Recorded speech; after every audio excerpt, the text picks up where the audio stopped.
Gizele പുറത്തായിരിക്കും. Aryan ഇനി എങ്ങനെയായിരിക്കും കളിക്കണം, ഒറ്റയ്ക്ക് കളിക്കണം. ഇനിയാണ് അവൻ്റെ കളിക്കേണ്ടത്. ശരിക്കും പറഞ്ഞാൽ ഇത്രയും ദിവസം ജിസേലിൻ്റെ കൂടെ അല്ലെങ്കിൽ ജിസേലിൻ്റെ ഞാൻ അവിടെ നോമിനേഷൻ എന്തോ പറഞ്ഞിട്ടുണ്ടായിരുന്നല്ലോ, ജിസേലിൻ്റെ ഒരു അടിമ എന്നൊക്കെ പറഞ്ഞിട്ട്. ആ ഒരു ഷോയെ സംബന്ധിച്ചിടത്തോളം ഏറ്റവും അതായത് അർഹതയില്ലാതെ നിൽക്കുന്ന ഒരു കണ്ടസ്റ്റൻ്റ് എന്ന് പറയുന്നത് ലക്ഷ്മിയാണ്. കാര്യം ലക്ഷ്മി, എൻ്റെ പ്രഡിക്ഷൻ 3 പേരുടെ ലിസ്റ്റ് ഞാൻ പറഞ്ഞു. അനുമോള്, പിന്നെ നമ്മുടെ അക്ബർ, അതുപോലെ തന്നെ അനീഷ്. ഈ 3 പേരും ടോപ്പ് 5 ഉണ്ടാകുമെന്നാണ് ഞാൻ ഇപ്പോഴും പ്രതീക്ഷിക്കുന്നത്. കാര്യം അതൊക്കെ നെവിൻ നല്ലതായിട്ട് കളിച്ചു വന്നതാണേ. പക്ഷെ കുറച്ച് കഴിഞ്ഞപ്പോഴത്തേക്ക് നെവിൻ എന്തോ കാര്യം വൈൽഡ് കാർഡൊക്കെ വന്നപ്പോഴത്തേക്ക് നെവിന് ഓഡിയൻസ് സപ്പോർട്ട് കൂടുതൽ, ആ സമയത്ത് ഓഡിയൻസ് സപ്പോർട്ട് കൂടുതലായിരിക്കാം. പക്ഷേ ആ സമയത്ത് നെവിൻ്റെ അടുത്ത് വന്ന് ഇങ്ങനൊരു ഇത് സ്പ്രെഡ് ചെയ്തു, നീ നല്ല പ്ലെയറാണ്, നിന്നെ റിലേറ്റ് ചെയ്താണ് ഇവിടെ കണ്ടൻസ് പൊയ്ക്കൊണ്ടിരിക്കുന്നത് എന്നുള്ള രീതിയിൽ ടോക്ക് വന്നപ്പോൾ എവിടെയോ നെവിനൊന്ന് എല്ലാവരുടെ അടുത്തും എൻ്റെ കണ്ടൻറ്റിൽ കൂടി ഇനി ആരും ജീവിക്കണ്ടെന്ന് പറഞ്ഞിട്ടുള്ള ടോക്കൊക്കെ നടത്തി.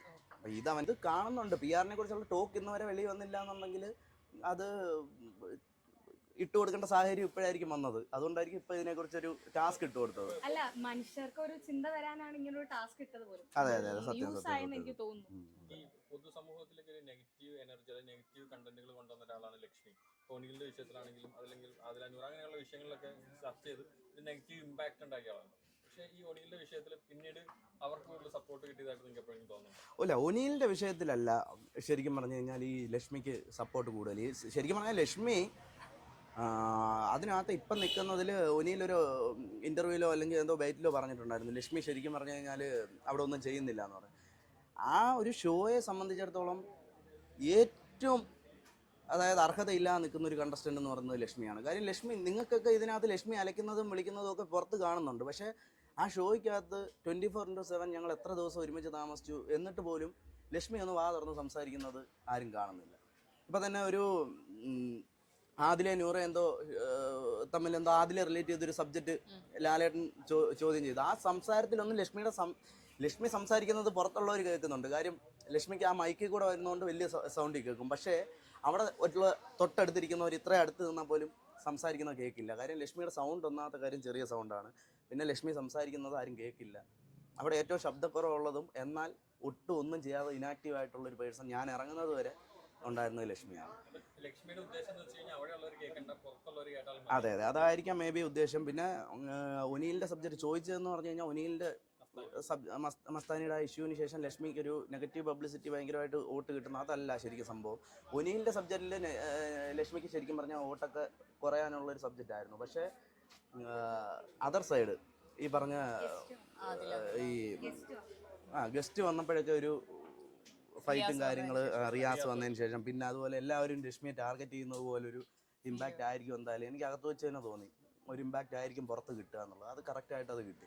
നമ്മളെപ്പോഴും ചിന്തിക്കേണ്ട ഓഡിയൻസിനെയും കൂടെ മനസ്സിലാക്കി ഞാൻ എത്ര കളിച്ചു എന്നുള്ളതിലുപരി അവിടെ എന്തൊക്കെ സബ്ജക്റ്റ് പുറത്ത് ഓഡിയൻസിന് എങ്ങനെയൊക്കെ കണക്റ്റ് ആയിരിക്കുന്നു എന്നുള്ള കാര്യം ചെറുതായിട്ടൊരു മൈൻഡ് വെച്ച് കളിച്ചുകൊണ്ടായിരിക്കാം തോന്നലുണ്ടായി. അതിൻ്റെ ഭാഗമായിട്ടാണ് ഞാനിപ്പം ഇറങ്ങിയ എക്സിറ്റ് ഇൻ്റർവ്യൂവിൽ തന്നെ എൻ്റെ പ്രഡിക്ഷൻ 3 പേരുടെ ലിസ്റ്റ് ഞാൻ പറഞ്ഞു. അനുമോള്, പിന്നെ നമ്മുടെ അക്ബർ, അതുപോലെ തന്നെ അനീഷ്. ഈ 3 പേരും ടോപ്പ് 5 ഉണ്ടാകുമെന്നാണ് ഞാൻ ഇപ്പോഴും പ്രതീക്ഷിക്കുന്നത്. കാര്യം അതൊക്കെ പുറത്തിറങ്ങി എനിക്ക് സോഷ്യൽ മീഡിയ ഒക്കെ കിട്ടുന്നതിന് മുമ്പ് ഞാൻ പറഞ്ഞ കാര്യമാണ്. ചിലപ്പോൾ ശരിയാവും, നിങ്ങൾ കണ്ടു നോക്കും, ചിലപ്പോൾ ഇത് നടക്കട്ടെ. എന്തായാലും ഷാനവാസും നെവിൻ തമ്മിലുള്ള ആ ഒരു പ്രശ്നം ഉണ്ടായിരുന്ന സമയത്ത് ആദില വന്ന് ചോദിക്കുന്നുണ്ടായിരുന്നു എന്തെങ്കിലും അങ്ങനെ മോശമായി തോന്നിയിട്ടുണ്ടോ എന്നുള്ളത്. എനിക്കത് ഷാനവാസിൻ്റെ ഇഷ്യൂ എന്ന് പറഞ്ഞു കഴിഞ്ഞാൽ ഷാനവാസിൻ്റെ ഇഷ്യൂവിൽ അത് ഉണ്ടായിട്ടുണ്ടോ ഇല്ലേ എന്നുള്ളത് ഞാൻ ഇപ്പോഴും ഞാൻ പറയുന്നില്ല. പക്ഷേ ഇതിൻ്റെ മെയിൻ ഇഷ്യൂ എന്ന് പറഞ്ഞു കഴിഞ്ഞാൽ ഷാനവാസിന് അത് മുന്നേ പ്രതികരിക്കായിരുന്നു. നെവിൻ പുറത്ത് പോയിട്ട് വന്ന സമയത്ത് പോലും പുറത്ത് പോയ സമയത്ത് പറഞ്ഞ കാര്യം എന്ന് പറഞ്ഞാൽ ഞാനും ഇടയ്ക്ക് സോഷ്യൽ മീഡിയയിൽ ഞാൻ വന്ന് നോക്കിയപ്പോൾ ഇതിനെ കട്ട് ചെയ്തൊരു വർഷം കിടപ്പുണ്ട്. അത് സെക്കൻഡ് പാർട്ടാണ് ഇതിൻ്റെ ആദ്യത്തെ പാർട്ടിൽ ഒനിലിനെ കാണുന്നില്ലെന്ന് ഒനിൽ നമ്മുടെ വാഷ്റൂമിൽ നിന്ന് തുണി അലക്കിക്കൊണ്ടിരിക്കുകയാണ്. ഇതിൻ്റെ ഫസ്റ്റ് പാർട്ടിൽ പറഞ്ഞ കാര്യമാണ് ഞാൻ പറയുന്നത്. അതിൽ 2 പോർഷനിൽ ഒരു പോർഷൻ മാത്രം കട്ട് ചെയ്താണ് സോഷ്യൽ മീഡിയ വന്നിരിക്കുന്നത്. ഇതിൽ പറഞ്ഞിരുന്നത് ഷാനവാസ്. ഞാൻ അതിനകത്ത് നിന്നപ്പോഴും ശരി പുറത്തും ശരി, ഞാൻ കള്ളം പറയാറില്ല, ഇപ്പോഴും പറയാം. ഷാനവാസ് പറഞ്ഞ ഡയലോഗ് ഇതായിരുന്നു, അവനും ഞാനും തമ്മിലൊരു കോംബോ ഉണ്ടായിരുന്നു, ആ കണ്ടന്റിന് ഇല്ല, നിങ്ങളെക്കാളും കൂടുതൽ വിഷമം വരേണ്ടത് എനിക്കായിരുന്നു. ഇങ്ങനൊരു സ്റ്റേറ്റ്മെൻറ്റാണ് നടത്തിയത്. അപ്പം അങ്ങനെ പറഞ്ഞ ഒരാളെങ്ങനെ ഇത്രയും നാളിന് ശേഷം ഇങ്ങനൊരു ഇഷ്യൂ വന്നപ്പോൾ, അതായത് ഒരു കപ്പ് തട്ടിക്കളഞ്ഞൊരു ഇഷ്യൂ വന്നപ്പോൾ അവൻ്റെ നേരിൽ വന്നിട്ട് നോമിനേറ്റ് ചെയ്തു. അതാണ് എനിക്ക് ഒരു ചോദ്യം മോശം ബിഹേവിയർ ഉണ്ടായി എന്നുള്ള രീതിയിലാണ് സംസാരം വന്നത്. അത് ഞാൻ പറഞ്ഞല്ലോ, അത് നടന്നിട്ടില്ലേ എന്നുള്ളത് ഞാൻ പറയുന്നില്ല, ഷാദില അതിൽ എനിക്കറിയില്ല. ചെയ്തത് ശരിയാണെന്ന് അല്ല തെറ്റാണ്. അവളാണ് ശരിക്കും പറഞ്ഞാൽ ആ ഒരു ഇഷ്യൂവിൽ ഷാനവാസിൻ്റെ അടുത്ത് നൈറ്റ് നിന്നിട്ട് സംസാരിച്ചു. പക്ഷെ പിന്നീട് വന്നപ്പോൾ മാറി സംസാരമായി, പിന്നെ ഒറ്റപ്പെട്ടു, അങ്ങനത്തെ ഒരു ഇതിലേക്ക് വന്നു. പക്ഷെ നെവിന്റെ പ്ലേനെ എന്താ തോന്നിയില്ല? നെവിനെ അങ്ങനെ മാറ്റി നിർത്തേണ്ട ഒരു കാര്യമുണ്ടോ? നെവിൻ നല്ലതായിട്ട് കളിച്ചു വന്നതാണേ. പക്ഷെ കുറച്ച് കഴിഞ്ഞപ്പോഴത്തേക്ക് നെവിൻ എന്തോ കാര്യം വൈൽഡ് കാർഡൊക്കെ വന്നപ്പോഴത്തേക്ക് നെവിന് ഓഡിയൻസ് സപ്പോർട്ട് കൂടുതൽ, ആ സമയത്ത് ഓഡിയൻസ് സപ്പോർട്ട് കൂടുതലായിരിക്കാം. പക്ഷേ ആ സമയത്ത് നെവിൻ്റെ അടുത്ത് വന്ന് ഇങ്ങനൊരു ഇത് സ്പ്രെഡ് ചെയ്തു, നീ നല്ല പ്ലെയറാണ്, നിന്നെ റിലേറ്റ് ചെയ്താണ് ഇവിടെ കണ്ടൻസ് പൊയ്ക്കൊണ്ടിരിക്കുന്നത് എന്നുള്ള രീതിയിൽ ടോക്ക് വന്നപ്പോൾ എവിടെയോ നെവിനൊന്ന് എല്ലാവരുടെ എൻ്റെ കണ്ടൻറ്റിൽ കൂടി ഇനി ആരും ജീവിക്കണ്ടെന്ന് പറഞ്ഞിട്ടുള്ള ടോക്കൊക്കെ നടത്തി. അപ്പോൾ ഇതവൻ്റെ ഒരു ഇതിലേക്ക് പോയി. പിന്നെ എല്ലാവരും മനസ്സിലാക്കി നെവിനെ ഒന്ന് അകറ്റി നിർത്തി. പിന്നെ ഈ ഷാനവാസിൻ്റെ ഇഷ്യൂ വന്നപ്പോഴാണ് എല്ലാവരും കൂടെ വീണ്ടും ഒന്ന് ചേർത്ത് നിർത്തിയത്. നെവിൻ നന്നായിട്ട് കളിച്ചു വരണമെന്നാണ് എൻ്റെ ആഗ്രഹം. കാര്യം എനിക്ക് ഇഷ്ടപ്പെട്ട ഒരാളാണ്. അനീഷിന്റെ ഈ 5 വർഷത്തെ പഠനം നടത്തിയെന്നാണ് അനീഷ് പൊതുവെ പറയുന്നത്. ആ പഠനം അവിടെ പ്രാവർത്തികമായിട്ടുണ്ടോ? ആവുന്നതിൻ്റെ ഇതല്ലേ പുറത്ത് നമ്മളിപ്പോൾ കണ്ടുകൊണ്ടിരിക്കുന്നത്. അവൻ നല്ല പ്ലെയറാണ്, അവൻ നല്ല കളിക്കുന്നുണ്ട്. കാര്യം ആ പഠനത്തിൽ അവൻ വിജയിച്ചത് കൊണ്ടായിരിക്കണം ഇപ്പോൾ മുന്തിയ PR ടീംസും കാര്യങ്ങളും ഒക്കെ ഉണ്ടായിട്ട് പോലും അവനെ പിടിച്ചു നിൽക്കുന്നത്. അവന് PR ഇല്ല എന്നൊന്നും ഞാൻ പറയുന്നില്ല, ചിലപ്പോൾ ഉണ്ടാവാതിരിക്കാം. പക്ഷെ എന്നാലും അവൻ ഇത്രയും പിടിച്ചു നിൽക്കുന്നില്ലേ? ഒരു ഫെയിമോ പബ്ലിസിറ്റിയോ കാര്യങ്ങളോ ഒന്നുമില്ലാതെ ഒരു കോമണറായിട്ട് വന്നിട്ട് ഇത്രയും പിടിച്ചിരിക്കുന്നു എന്നുണ്ടെങ്കിൽ അത് വലിയ കാര്യമാണ്. ഇപ്പൊ എല്ലാത്തിലും പ്രതികരിക്കുന്ന ഒരാളായിരുന്നു, എല്ലാത്തിലും കൃത്യമായ പോയിന്റ് വെച്ച് പറയുന്ന ആര്? ഒരാളായിരുന്നു. പക്ഷെ ആര്യന്റെയും ജിസേലിന്റെയും ആ സംഭവത്തിൽ അവരൊരു ഡെമോ അവിടെ കാണിക്കുന്നുണ്ടായിരുന്നു. ഒക്കെ എങ്ങനെയാണ് പുതപ്പിനുള്ളിൽ നടന്നതെന്നൊക്കെ പറഞ്ഞിട്ട്. അപ്പോഴും മോഹൻലാൽ അടക്കമുള്ള ആളുകൾ ചോദിച്ചത് എന്തുകൊണ്ട് നിങ്ങൾ അന്നേരം പ്രതികരിച്ചില്ല എന്നുള്ളതാണ്. അല്ല, ഞാൻ പറഞ്ഞല്ലോ, ഞാൻ ഡെമോ കാണിച്ചതോ കാണിക്കാതിരിക്കുന്നതിനോ അല്ല എൻ്റെ പ്രതികരണം. ഞാൻ അന്ന് ആ സമയത്ത് അനുവിനെ സപ്പോർട്ട് ചെയ്ത് നിന്നിരുന്ന ഒരാളാണ്. അപ്പോൾ ഇവർ എന്ത് പറഞ്ഞിട്ടും ആ സിറ്റുവേഷൻ നിങ്ങൾ പറയണമെന്നുണ്ടെങ്കിൽ എന്ത് പറഞ്ഞിട്ടും മനസ്സിലാവുന്നില്ല. പക്ഷേ ആ സമയത്ത് നമ്മൾ വെറും പേഴ്സണായി ഇവരെ കാണിക്കുക എന്നുള്ള ഉദ്ദേശം മാത്രമായിരുന്നു നമ്മുടെ ഇത്. പക്ഷെ പിന്നീട് ആണ് നമ്മൾ ക്യാമറയുടെ മുമ്പിൽ ഇത്രയും പ്രേക്ഷകർ കാണുന്നു, ഇതിനെക്കുറിച്ചൊന്നും അപ്പം ചിന്തയില്ല. ആ സമയത്ത് അങ്ങനെ ഒരു ഇത് അവൾ പറയുന്ന അവളുടെ കൂടെ ഒരാളെ ഒറ്റപ്പെടുത്തുക എന്ന് പറയുന്നത്, അത് അവൾ കണ്ടു എന്ന് 1000 പ്രാവശ്യം പറയുമ്പോൾ എല്ലാവരും കൂടെ അങ്ങനെ അല്ല എന്ന് പറയുമ്പോൾ അത് നമുക്കിപ്പോൾ എന്ത് ചെയ്യാൻ പറ്റും? ഇപ്പോൾ ആ സമയത്ത് അവളുടെ കൂടെ നിൽക്കാനേ എല്ലാവരും മാറി നിന്നപ്പോഴും ഞാൻ അവൾക്കൊരു സപ്പോർട്ട് കൊടുത്തു എന്നുള്ളത് ശരിയാണ്. പിന്നീട് ആയിക്കോട്ടെ, ഈ ലാസ്റ്റ് ഞാൻ ഇറങ്ങുന്നതിന് മുമ്പായിക്കോട്ടെ, ഈ സംഭവം ഒരുപാട് പേര് പിന്നെ ഇതിനെക്കുറിച്ച് ചർച്ച ചെയ്യുന്നു, കണ്ടു എന്ന് പറഞ്ഞിട്ട്. ഞാനും ഇതേ പറയുന്നുള്ളൂ, അങ്ങനെ ഒരു സംഭവം ഉണ്ടെന്നുണ്ടെങ്കിൽ അവർ ആ സമയത്ത് ഗെയിം കളിക്കുക. ഇനിയിപ്പോൾ അതിനെക്കുറിച്ച് സംസാരിച്ചിട്ട് കാര്യമില്ല. ആര്യന്റെ ഗെയിമിനെ കുറിച്ച് പറയാം. ജിസൈലുള്ളതുകൊണ്ടാണ് ആര്യൻ അവിടെ നിലനിന്ന് പോകുന്നതെന്നാണ്. ജിസൈൽ പുറത്തായിരിക്കും, ആര്യൻ ഇനി എങ്ങനെയായിരിക്കും കളിക്കണം? ഒറ്റയ്ക്ക് കളിക്കണം. ഇനിയാണ് അവൻ്റെ കളിക്കേണ്ടത്. ശരിക്കും പറഞ്ഞാൽ ഇത്രയും ദിവസം ജിസൈലിൻ്റെ കൂടെ, അല്ലെങ്കിൽ ജിസൈലിൻ്റെ ഞാൻ അവിടെ നോമിനേഷൻ എന്തോ പറഞ്ഞിട്ടുണ്ടായിരുന്നല്ലോ, ജിസൈലിൻ്റെ ഒരു അടിമ എന്നൊക്കെ പറഞ്ഞിട്ട് വളരെ ഫണ്ണായിട്ട് ഞാൻ പറഞ്ഞ സംഭവമാണ്. പക്ഷെ ഇനി അങ്ങനെ ആയിരിക്കില്ല. ഇനി അവൻ കളിക്കട്ടെ, ഒറ്റയ്ക്ക് കളിക്കട്ടെ. എനിക്കും അതാണ് കാണാൻ ആഗ്രഹം. നമ്മുടെയൊക്കെ വളരെ അടുത്ത സുഹൃത്തുക്കളിൽ അതിനകത്തുനിന്ന് കിട്ടിയ ഒരു സുഹൃത്താണ്. ലാസ്റ്റ് മാത്രം ഈ ഒരു ഇഷ്യൂവിനെ റിലേറ്റ് ചെയ്തിട്ടാണ് ഞാനും അവനൊക്കെ ഒന്ന് ചെറുതായിട്ടൊരു സീനായിട്ട് ഇറങ്ങിയത്. പക്ഷെ അവൻ കളിക്കട്ടെ, നന്നായിട്ട് കളിച്ചു വന്നു കഴിഞ്ഞാൽ സന്തോഷമുള്ളതാണ്. ഏറ്റവും ക്രൂക്കഡായിട്ട് കണ്ണിങ് ആയിട്ട് അവിടെ കളിക്കുന്നവരാണ്. കണ്ണിങ് ഇവൻ നമ്മുടെ അക്ബർ നല്ല കണ്ണിങ് ആയിട്ട് കളിക്കുന്ന ഒരാളാണ്. പിന്നെ ഷാനവാസൊക്കെ കണ്ണിങ് ആണെന്നൊക്കെ പുറത്തിറങ്ങി എല്ലാവരും പറയുന്നു. പക്ഷെ ഷാനവാസ് കണ്ണിങ് ഒന്നുമല്ല. ഷാനവാസ് നൈറ്റ് ആകുമ്പോഴത്തേക്ക് ഈ പറയുന്ന പോലെ അങ്ങോട്ടും ഇങ്ങോട്ടും ഒക്കെ ആദിലെടുത്തും നൂറെടുത്തും ഒക്കെ സംസാരിക്കുന്നതാണ് ഞാൻ കൂടുതൽ കാണുന്നത്. അപ്പം അത് കണ്ണിങ് അല്ല. പക്ഷെ ഇവൻ അക്ബർ നന്നായിട്ട് കണ്ണിങ് ആയിട്ട് കളിക്കുന്ന ഒരാളാണ്. പിന്നെ നെവിൻ്റെ പ്ലേയും ഈ പറയുന്ന പോലെ അവൻ കളിക്കുന്ന സമയത്ത് അവൻ കണ്ണിങ് ആണ്, പക്ഷെ അല്ലാത്ത സമയത്ത് പ്രേക്ഷകർ കാണുന്നത് എപ്പോഴും ഫുഡ് കട്ടെടുക്കുന്ന ഒരാളാണ്. അതെ അങ്ങനെ അതാ പ്രേക്ഷകരില്ല, അവിടെ ഉള്ളവർക്കും അറിയാം. അവന് വിഷമം വന്നാലും സന്തോഷം വന്നാലും എന്ത് വന്നാലും കഴിക്കണം.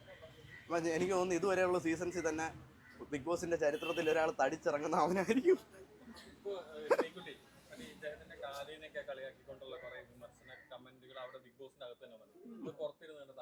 ബിഗ് ബോസിനകത്ത് അങ്ങനെ സംഭവിച്ചോ?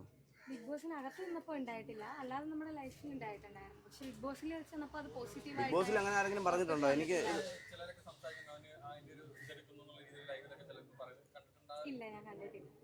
ആരായിരുന്നു അത്? അതെ അതെ.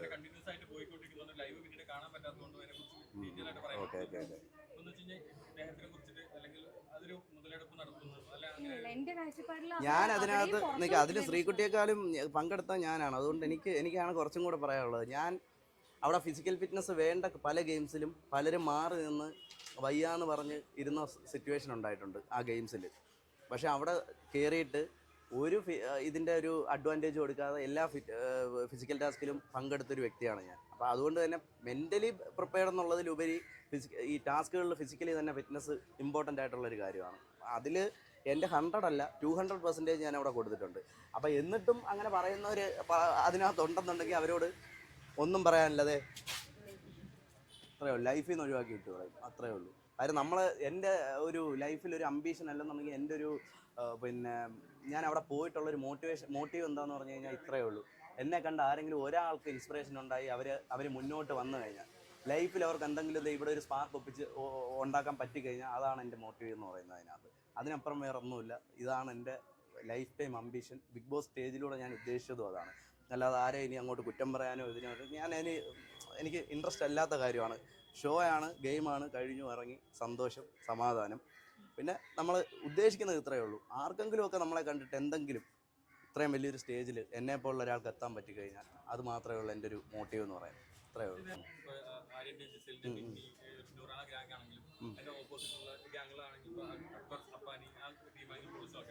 ശരിക്കും കുത്തിത്തിരിപ്പാണോ മിന്നിയും അക്ബറും? എടാ ഇതൊക്കെ ഗെയിമാണ് മുത്തേ. ഇതിനകത്ത് ഇപ്പോൾ എൻ്റെ ക്യാരക്ടർ ആണെങ്കിൽ പോലും നമ്മളായിട്ട് നിന്നു എന്നുള്ളതൊക്കെ ശരിയാണ്. പക്ഷെ എന്നാൽ പോലും അവിടെ ഗെയിമിൻ്റെ ഭാഗമായിട്ട് ചിലപ്പോൾ നമുക്ക് ചില കുത്തിത്തിരിപ്പും പരിപാടികളും ഒക്കെ ചെയ്തേ പറ്റുള്ളൂ. അത് ആ ഗെയിമിൻ്റെ ഒരു സ്വഭാവം അതാണ്. റിയൽ ലൈഫിൽ ഇവരൊക്കെ ഇങ്ങനെ ആണോ എന്ന് ചോദിച്ചു കഴിഞ്ഞാൽ ചിലപ്പോൾ എനിക്ക് തോന്നുന്നില്ല ഇങ്ങനെയൊക്കെ ആയിരിക്കുമെന്ന്. പക്ഷെ അതിനകത്ത് ആദ്യം നമ്മൾ വിചാരിക്കും ഈ പറയുന്ന പോലെ പഞ്ചസാരയ്ക്കും തക്കാളിക്കും വേണ്ടിയിട്ടൊന്നും പ്രശ്നം ഉണ്ടാക്കരുത്. പക്ഷേ ഇതിനകത്ത് ഇതൊക്കെ ഉള്ളൂ, വേറെ പ്രശ്നങ്ങളൊന്നും ഇതിനകത്ത് വരാനില്ല. കാര്യം ഇതൊക്കെ ഉള്ളൂ അതിനകത്ത് പ്രശ്നങ്ങളെന്ന് പറയാൻ. അല്ലാതെ വേറെ വലിയ ഇഷ്യൂസോ അല്ല ആധികാരിക കാര്യം. ഒന്നാമത്തെ കാര്യം, നമ്മൾ ഇതിനകത്ത് ഒരു 2 ആഴ്ച കഴിയുമ്പം പുറംലോകമായിട്ട് യാതൊരു ബന്ധവുമില്ല.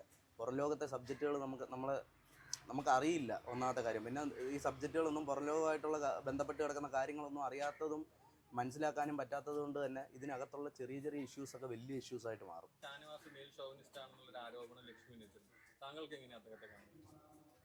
അങ്ങനെയൊന്നുമില്ല. പുള്ളിയുടെ ഗെയിം കളിക്കുന്നത് ഇച്ചിരി പിന്നെ മാസ് കാണിക്കൽ കൂടുതലാണെന്നേ ഉള്ളൂ. അല്ലാണ്ട് വേറെ കാര്യങ്ങളൊന്നുമില്ല. ഇത്തിരി മാസ് പിടി ഉണ്ടെന്നേ ഉള്ളൂ. അല്ലാണ്ട് ഷാനവാസ് ആ ഒരു കാറ്റഗറിയിലൊന്നും. കാര്യം എല്ലാവരുടെ അടുത്തും ഷാനവാസ് എല്ലാ ലേഡീസിൻ്റെ അടുത്തൊക്കെ അത്യാവശ്യം നല്ല രീതിയിൽ ബിഹേവ്, നല്ല ഫ്രണ്ട്ഷിപ്പ്. ഇപ്പോൾ ആദിലും നൂറയൊക്കെ ആയിട്ട് നല്ല സൗഹൃദം കീപ്പ് ചെയ്യുന്ന ആളാണ്. അപ്പോൾ അങ്ങനെയുള്ളൊരു വ്യക്തിയാണെന്നുണ്ടെങ്കിൽ അവരുമായിട്ട് ഒരു സൗഹൃദം കീപ്പ് ചെയ്ത് പോകില്ലല്ലോ. നിലവിൽ കപ്പടിക്കാൻ ആരാ സാധ്യത? ഞാൻ പറഞ്ഞല്ലോ 3 പേര് വരാം. മനീഷ്, അനുമോള്, ഈ പറയുന്ന അക്ബർ. ഷാനവാസിന് അതിന് താഴെ ചാൻസ് കൊടുക്കാം, ചിലപ്പോൾ കയറി വരാതിരിക്കാം. പക്ഷേ അതിലൊരു ബിഗ് ബോസ് മെറ്റീരിയൽ എല്ലാം തോന്നിയ ഒരാളാണ്. ബിഗ് ബോസ് മെറ്റീരിയൽ എല്ലാം തോന്നിയത് ലക്ഷ്മി ബിഗ് ബോസ് മെറ്റീരിയൽ അല്ല. പിന്നെ ഇപ്പം നിൽക്കുന്നതിൽ ലക്ഷ്മി ആണ് ഒട്ടും അല്ലാത്തതായിട്ട് എനിക്ക് തോന്നുന്നത്. ബാക്കിയുള്ളവരെല്ലാം ഈ പറയുന്ന പോലെ സാവ്മാനെയൊക്കെ പറയാനെന്ന് എല്ലാവരും പറയുന്നുണ്ട്. പക്ഷേ സാവ്മാൻ കുറേ ഈ പറയുന്ന സോഷ്യൽ മീഡിയാസിൽ സാവ്മാൻ അങ്ങനെയല്ല ഇങ്ങനെയാണെന്ന് പറഞ്ഞു. പക്ഷേ സാവ്മാൻ ഡിഫറെൻ്റ് ആണ്, മറ്റുള്ള കണ്ടസ്റ്റൻസിൽ നിന്ന് ഡിഫറെൻ്റ് ആണ്. വരട്ടെ, ഓഡിയൻസിന് ഇഷ്ടപ്പെടുകയാണെന്നുണ്ടെങ്കിൽ പുള്ളിയൊക്കെ കയറി വരട്ടെ, ഞാൻ അത്രേ പറയുന്നുള്ളൂ. കാര്യം എപ്പോഴും ഈ ഫൈറ്റ്, അടി, വഴക്ക് എന്നൊക്കെ പറയുന്നിടത്ത് ഒരു ഡിഫറെൻറ്റ് പേഴ്സണാണ് പുള്ളി. അപ്പോൾ പുള്ളിക്ക് എന്തുകൊണ്ട് സപ്പോർട്ട് കിട്ടുന്നു എന്ന് പറഞ്ഞാൽ ഡിഫറെൻ്റ് ആണ്. മറ്റുള്ളവരൊന്ന് ഡിഫറെൻ്റ് ആയിട്ട് നിൽക്കണ്ടേ എപ്പോഴും. അല്ല അതിനകത്ത് വന്ന് കുറേ അടിയും വഴക്കും ഉണ്ടാക്കുക. ഒന്നും പറയാതെ നിൽക്കുന്നത് എങ്ങനെയാണ് ശരിയാവുന്നത്? ഓഡിയൻസ് അല്ലേ നിർത്തുന്നത്. അപ്പം നമ്മൾ എന്ത് പറയാനാണ്? ഡിഫറെൻ്റ് ആണ്, ഒന്നും പറയാൻ നിൽക്കുന്നത് ഡിഫറെൻ്റ് ആയിരിക്കാം, അതാണ്. അതിൽ കഴിഞ്ഞ സീസണിൽ നിന്ന് ഈ സീസൺ ഡിഫറെൻ്റ് ആയിട്ട് നിൽക്കുന്നുണ്ടോ? കഴിഞ്ഞ സീസണിലൊക്കെ ബഹളം വെച്ചാലേ അവിടെ നിൽക്കാൻ പറ്റുള്ളായിരുന്നു. ഇവട്ടം ബഹളം വെച്ചാലും നിൽക്കില്ല, അല്ലാത്ത നോർമലി നിൽക്കുന്ന ഒരുപാട് നല്ല ഹെവി കണ്ടസ്റ്റൻസ്, അതായത് പുറത്ത് സപ്പോർട്ട്, പ്രേക്ഷക പിന്തുണ കൂടുതലുള്ള ഒരുപാട് കണ്ടസ്റ്റൻസ് എനിക്ക് തോന്നുന്നു പുറത്ത് പോയിട്ടുണ്ട്. ഈ ജിഷിനൊക്കെ ഞാൻ വിചാരിച്ച അതിനകത്ത് നിന്നപ്പം ആരും അങ്ങോട്ട് വലിയ ഇത് കൊടുക്കാത്തൊരു കണ്ടസ്റ്റൻ്റ്. പക്ഷെ പുറത്തിറങ്ങിയപ്പം ജിഷിനൊക്കെ അത്യാവശ്യം നല്ല ഫാൻ ബേസും കാര്യങ്ങളും ഒക്കെ ഉണ്ട്. എങ്ങനെ പുറത്തായി എന്നാണ്. അത്ര അത്യാവശ്യം ഓഡിയൻസ് സപ്പോർട്ടുണ്ട്, സ്നേഹിക്കുന്നവരുണ്ട് ഒരുപാട് പേര്. ഞങ്ങൾ അകത്ത് വെച്ച് കാണുമ്പോൾ നമ്മളൊരു തോട്ട് കാണുമല്ലോ, ഇയാൾക്ക് അത്രയ്ക്ക് ഇത് കാണില്ല. കാര്യം അതിനകത്തെ പ്രശ്നങ്ങളും ഇതും ബേസ് ചെയ്ത് നമ്മൾ പറയും അത്രയ്ക്ക് ഇത് കാണില്ല എന്നൊക്കെ വിചാരിക്കും. പക്ഷെ പുറത്തിറങ്ങിയപ്പോൾ ജിഷിനൊക്കെ നല്ല പിന്തുണയുണ്ട്. എങ്ങനെ പുറത്തായെന്ന് അൺഫെയർ എന്നൊക്കെ പലരും പറയുമ്പോൾ എനിക്ക് തോന്നുന്നു ഈ അൺഫെയർ എന്ന് പറയുന്ന സമയത്തിന് ആ ഒരു വോട്ട് പോയി ചെയ്തിരുന്നുണ്ടെങ്കിൽ ആ വോട്ട് കിട്ടൂലായിരുന്നു അവർക്ക്. ഈ അബി എന്തുകൊണ്ട് പുറത്തായി എന്നാണ് നിങ്ങൾ രണ്ടുപേരും വിശ്വസിക്കുന്നത്? താങ്കൾ പുറത്തു നിന്ന് കളി കണ്ടതാണ് അബിയുടെ. അബി അകത്ത് പെർഫോം ചെയ്ത ആളാണ്. നിങ്ങൾ എന്തുകൊണ്ട് അബി എന്തുകൊണ്ട് പുറത്തായി? എന്തുകൊണ്ടായിരുന്നു? PR കൊടുക്കാത്തതുകൊണ്ട്. ഞാൻ PR കൊടുക്കാത്തതിൽ എന്ന് വിശ്വസിക്കുന്ന ഒരാളാണ്. PR കൊടുത്തിരുന്നു എന്നുണ്ടെങ്കിൽ 60 ദിവസം ഒരു PR-ന്റെ പിന്തുണയും ബലവും ഇല്ലാതെ എനിക്ക് അവിടെ നിൽക്കാൻ പറ്റുമെന്നുണ്ടെങ്കിൽ ഒരു 40 ദിവസം കൂടെ PR കൊടുത്തിരുന്നു എന്നുണ്ടെങ്കിൽ എനിക്ക് നിൽക്കാൻ പറ്റുമായിരുന്നു. ഒന്നും ചെയ്യണ്ടായിരുന്നു, ചുമ്മാ ചിരിച്ചോണ്ട് നിന്നാൽ മതിയായിരുന്നു. ചേട്ടൻ ബിഗ് ബോസിൽ പോകുന്നതിന് മുമ്പോ അതിന് ശേഷമോ അകത്ത് കയറിയ ശേഷം സമീപിച്ചോ ഏതെങ്കിലും PR ടീം?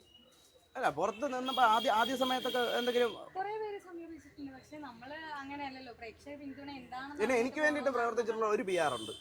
എനിക്ക് വേണ്ടി വളരെയധികം കഷ്ടപ്പെട്ട് മെനക്കെട്ടിട്ടുണ്ട് ദൈവങ്ങൾ.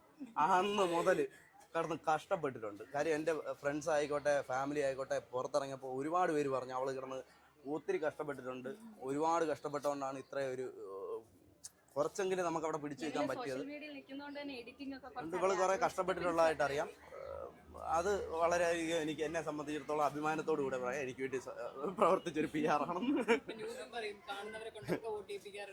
അതെ അതെ അതെ അതെ, കാണുന്നവരെ കൊണ്ട് വോട്ട് ചെയ്യിപ്പിക്കാറുണ്ട്. എല്ലാ ദിവസവും എല്ലാ ദിവസവും ഒരു ഡിസ്റ്റർബ് പോലെ എല്ലാവരെയും ഡിസ്റ്റർബ് ചെയ്ത് മെസ്സേജ് അയക്കും. ഒരുപാട് പേരുടെ മുമ്പിൽ നിന്ന് പരിഹാസങ്ങൾ കിട്ടിയിട്ടുണ്ട്, നാണം കിട്ടിയിട്ടുണ്ട് ഇതിനകത്ത്.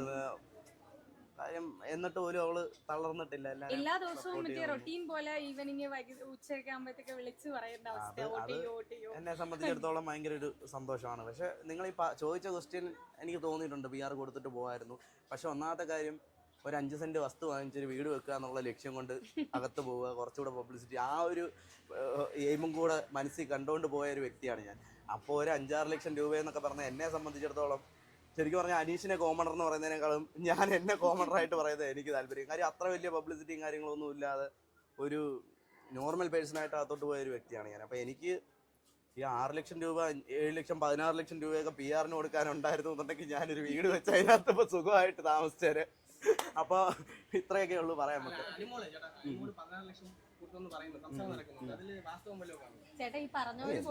എല്ലാവരും അനുമോളെ മാത്രം നിങ്ങൾ ടാർഗറ്റ് ചെയ്യാതെ, അനുമോളെ 16 ലക്ഷത്തിന് ടാർഗറ്റ് ചെയ്യുന്നു എന്നുണ്ടെങ്കിൽ അതിനകത്ത് ചോദിക്കുന്നവരും പറയുന്നവരും ഒക്കെ PR കൊടുത്തിട്ട് അതിനകത്ത് PR കൊടുക്കാതെ നിൽക്കാൻ പറ്റില്ല.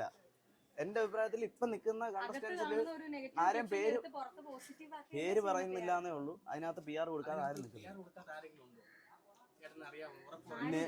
എനിക്ക് തോന്നുന്നു അനീഷിന്റെ അനുവാദമില്ലാതെയും അറിവില്ലാതെയും ചിലപ്പോൾ PR പുറത്ത് കിടന്നു. അനീഷ് അറിഞ്ഞുകൊണ്ട് PR കൊടുത്തിട്ടില്ല എന്നാണ് എനിക്ക് തോന്നുന്നത്. പക്ഷെ അനീഷിന് വേണ്ടി വലിയ PR ടീം വർക്ക് ചെയ്യുന്നുണ്ടായിരിക്കണം, എനിക്ക് എൻ്റെ ഒരു നിഗമനത്തിൽ. അല്ലേ, അനീഷിന് ഫാൻസ് ഉണ്ടാവുമെന്ന് എനിക്ക് അകത്തുനിന്ന് അറിയായിരുന്നു. അനീഷിന് ഫാൻസ് ഉണ്ടാവും എന്നുള്ള കാര്യം അകത്ത് നിന്നപ്പോൾ തന്നെ എനിക്കറിയായിരുന്നു. അത് ഈ പറയുന്ന അകത്തുനിന്നുള്ള കണക്ഷൻ കിട്ടിയോ അതൊന്നും അല്ല, കണക്ഷനൊന്നും കിട്ടൂല, അത് വേറൊരു ലൈഫാണ്. അനീഷിന്റെ ഗെയിം സ്ട്രാറ്റജി വെച്ചിട്ട് എനിക്കൊരു ഇതുണ്ടായിരുന്നു. അനീഷ് നല്ല പ്ലെയറാണ്, അനീഷിന് പുറത്ത് അത്യാവശ്യം ഓഡിയൻസ് സപ്പോർട്ട് ഉണ്ടായിരിക്കും. അത് ഞാൻ വിചാരിച്ചതുപോലെ തന്നെ നടന്നു. അതിൽ ചില കാര്യങ്ങളൊക്കെ നമ്മൾ ഓഡിയൻസുമായിട്ട് കണക്ട് ചെയ്യുന്ന കുറേ കാര്യങ്ങൾ എൻ്റെ അതേ വ്യൂവിൽ തന്നെ പുറത്തിറങ്ങിയപ്പോൾ എനിക്ക് അറിയാൻ സാധിച്ചു. അതിലൊക്കെ വളരെ സന്തോഷമുണ്ട്. അപ്പോൾ താങ്ക് യു.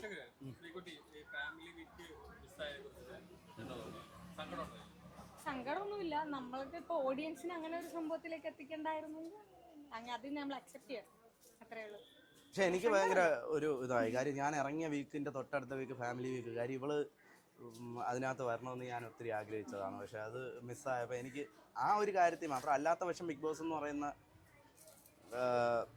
ഷോ ആയിക്കോട്ടെ, ഏഷ്യാനെറ്റ് ആയിക്കോട്ടെ, എൻ്റമൽ ഷൈൻ ആയിക്കോട്ടെ, എനിക്ക് തന്നൊരു പ്ലാറ്റ്ഫോം എന്ന് പറഞ്ഞു കഴിഞ്ഞാൽ അത് അത്ര ചെറിയൊരു പ്ലാറ്റ്ഫോം അല്ല. അത് ഇത്രയും പേര് ആഗ്രഹിക്കുന്ന ഇത്രയും വലിയൊരു പ്ലാറ്റ്ഫോമിൽ എത്തിപ്പെടുക എന്ന് പറയുന്നത് എന്നെ സംബന്ധിച്ചിടത്തോളം ലൈഫ് ടൈം അച്ചീവ്മെൻ്റ് ആണ്. ഇനിയിപ്പം മാറി. കാര്യം സോഷ്യൽ മീഡിയ അല്ലെന്നുണ്ടെങ്കിൽ സീരിയൽ ആർട്ടിസ്റ്റ്, മൂവിയിൽ 1-2 ആർട്ടിസ്റ്റ് എന്നുള്ള ലെവലിനേക്കാൾ ഉപരി ഒരു ബിഗ് ബോസ് താരം അല്ലെങ്കിൽ ബിഗ് ബോസിൽ പാർട്ടിസിപ്പേറ്റ് ചെയ്ത അഭിലാഷ് എന്ന് പറയുന്ന അറിയപ്പെടാൻ സാധിക്കുന്നത് തന്നെ എന്നെ സംബന്ധിച്ചിടത്തോളം വളരെ വലിയ കാര്യമാണ്. അതിൽ ഞാൻ അഭിമാനിക്കുന്നുണ്ട്. പിന്നെ നിങ്ങൾക്ക് ചിലപ്പം ഇത് നിങ്ങൾക്ക് ഒന്നും തോട്ട് പോയി കാണത്തില്ല. ഇന്ത്യയിൽ തന്നെ എനിക്ക് തോന്നുന്നു, ലോകത്തുണ്ടോ എന്നറിയത്തില്ല, ഫസ്റ്റ് ഡിഫറെൻ്റ് ഏബിൾഡ് പേഴ്സണാണ് ബിഗ് ബോസ് എന്ന് പറയുന്ന ഷോയിൽ പാർട്ടിസിപ്പേറ്റ് ചെയ്യുന്നത്. അപ്പോൾ അതും എന്നെ സംബന്ധിച്ചിടത്തോളം ഇനി ആരെന്നുള്ളതേ ഉള്ളൂ. ഇതുവരെ ആദ്യമായിട്ടാണ് ലോക ബിഗ് ബോസിൻ്റെ അല്ലെങ്കിൽ ബിഗ് ബ്രദർ അതുപോലെ ഇന്ത്യൻ ബിഗ് ബോസിൻ്റെ ചരിത്രത്തിൽ ആദ്യമായിട്ടാണ് ഇങ്ങനെ ഒരു പേഴ്സൺ വരുന്നത്. അപ്പോൾ ഇനി വരുന്നതെല്ലാം എൻ്റെ സെക്കൻഡ് പൊസിഷനിലേ വരുള്ളൂ. അപ്പോൾ അതൊക്കെ എന്നെ സംബന്ധിച്ചിടത്തോളം അഭിമാനിക്കുന്ന കാര്യമാണ്. ഇത്രയേ ഉള്ളൂ. പറയാൻ താങ്ക് യു സോ മച്ച് എല്ലാവർക്കും